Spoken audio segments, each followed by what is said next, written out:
Good afternoon and welcome back to Bald Feather Bets. We are doing our college football week 8 recap, final thoughts video. Please make sure you're subscribed to the channel, notifications on. That way you know when we upload close to kickoff for our picks. And give this video some love, like, share, comment, let me know what your thoughts are on college football week 8 on the landscape currently. We can give a quick recap of last night too. So we were 7-5 for Monday Night Football. 5 units on the Lions at -5. That hit. We then took the Lions at +0.5 halftime. Yeah, whatever it was, it hit +0.5. That sounds right. We took the Lions at +0.5 halftime for 2 units. That hit. So that was 7-0, and then we had 5 units on the Texans. And that lost. The first team at a +3 turnover margin to lose a game, let alone not cover, due to what is some of the worst offensive play calling and worst time management I have ever seen in the NFL. The fourth quarter play at around midfield, where they ran the ball up the middle on 3rd down and on 4th down when it was very, very clear that they could not run on the Seattle defense. That was one thing. That was bad. That's bad offensive play calling. Getting all the turnovers and getting down to the goal line, not being able to score, not great. Play calling, bad. Getting down to the goal line with 3 minutes left, and when you have one timeout, and on 2nd and goal, calling a run play that keeps the clock running, then burning all 40 seconds of the play clock to get your 3rd down play so that when you score, there's only 2:02 left on the clock, then not kicking the ball through the back of the end zone or out of bounds so that the receiving team is able to run the 2 seconds off. You literally cost yourself a chance to win the game. Because if they have to start their offensive possession on the backside of the 2-minute warning, the front side of the 2-minute warning, then you get that stop. Then you get to stop the clock one time. Then they run 40 seconds off with their 3rd down play. You get the ball back with about a minute. If you have to give it to them on the backside of the 2-minute warning, you only get 1 stoppage and you get the ball back with about 20 seconds.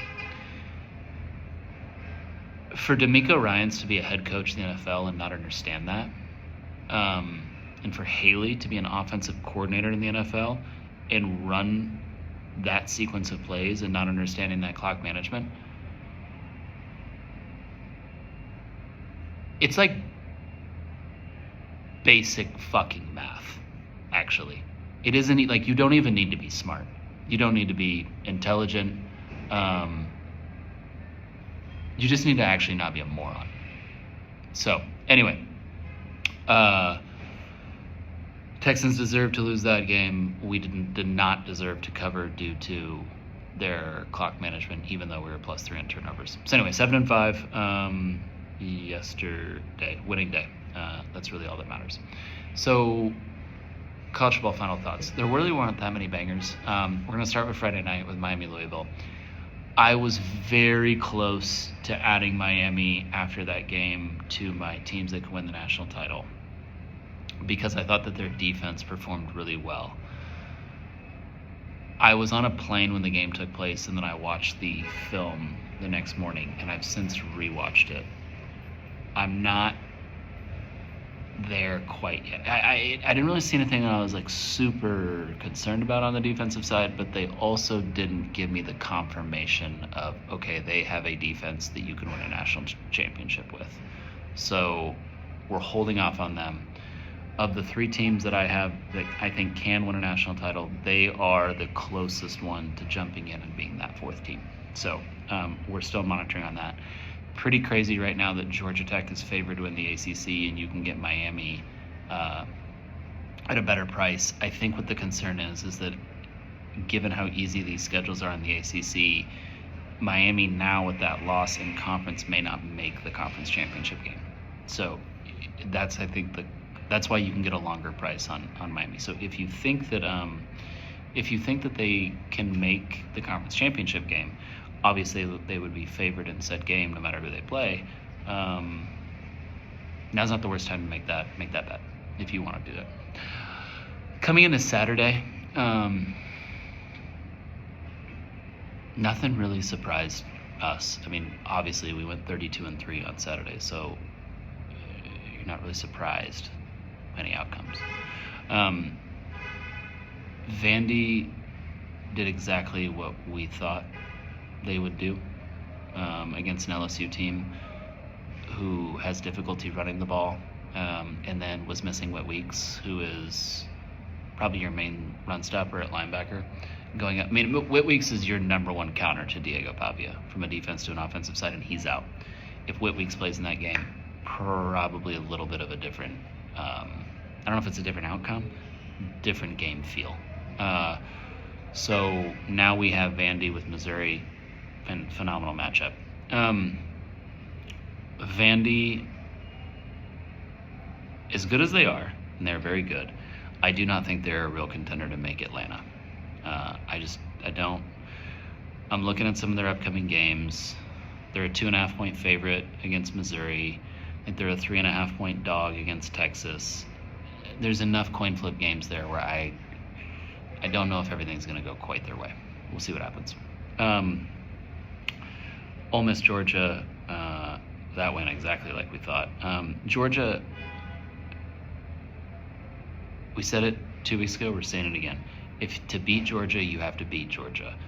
You cannot give them any slimmer of hope, or they're going to come back and they're going to beat you because they execute just so professionally and so well. So from now until proven otherwise, even when Georgia's not the most talented team, you have to cut the head off the snake and you have to beat them. And Ole Miss did not do that. Texas Tech and Arizona State.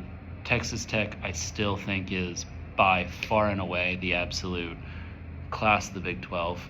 People saying like, oh, Texas Tech isn't what we thought they were, all that stuff. Look, they got beat. Well, they had a backup quarterback.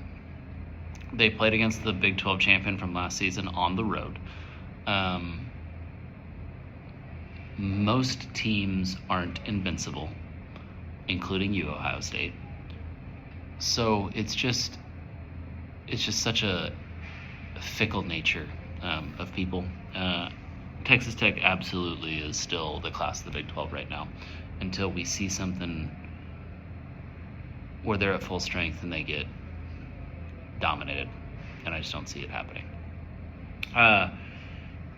Alabama, Tennessee, it's a really bad matchup for Tennessee. Tennessee's been hanging by a thread. You look at pretty much advanced metrics, they've been falling every single week. Notre Dame, USC, Notre Dame should have won that game by 4 touchdowns. Notre Dame just kept getting in their own way. Notre Dame's still running. USC didn't really have any chance to stop them in that game, especially given that Notre Dame now has a more dynamic passing attack this year than they did last year. However, that dynamic passing attack is why they didn't win by 4 touchdowns, because CJ Carr made some just dumbass decisions. BYU, Utah. BYU continues to win. They're not a good team. They're going to do the same thing they did. BYU will go 9-3 or better, and they're going to continue to win games. And you're like, they're just not that good, but they're going to win. They will win, because that's what they do. Texas, my God. So by DVOA and by S&P Plus, there's some other advanced metrics. Texas has the best defense in the country, including Ohio State. They have such a bad offense. They've underperformed. Their expectation is low. Like in advanced metrics, their expectation is low. And every game other than OU, they've underperformed to the expectation of a low expectation. It's so bad that it almost They almost would be better off on offense handing the ball off every single play. That is how bad the advanced metrics are showing with them. And yet the defense is so good that they're still like 4th in odds to win the SEC, and they're still like in the top 12 in odds to win the national title because the defense is that good. I can tell you we're going to be betting on Texas upcoming here and as a few weeks go on. The public loves to get on Texas when they're hot. They love to fade Texas when they're bad. I think the line's 7 against Mississippi State. There's a really good chance we're going to be on Texas. That line's too short. The line 3.5, Vandy, look ahead. We'll see what it actually is at. That's too short. If you get anything around 3, them at home. If Texas shows well against Mississippi, if Texas shows well, if we lay it with Texas against Mississippi State, they win, they do well. It could greatly affect that Vandy-Texas line, though. So we'll see what happens. That's pretty much it, guys.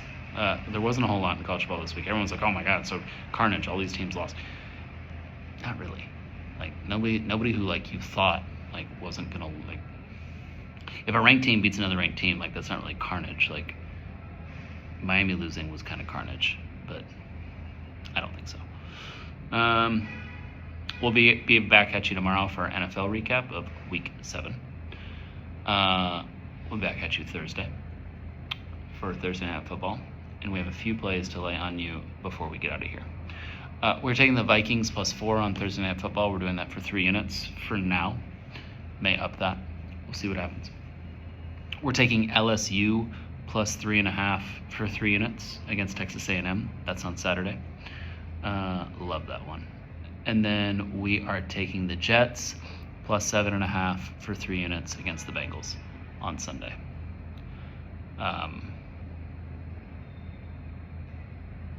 I have a disease and a sickness that requires me to bet on the Jets. So it's okay, though.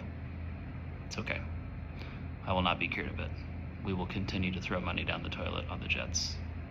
It is our duty to do so. All those are for 3 units. Again, be at you again tomorrow for NFL recap. We'll look at if there's anything else that we add between now and then and let you guys know. Have a great rest of your day. Enjoy your 2 days off of football, unless you're a degenerate and you gamble on the Tuesday and Wednesday night games.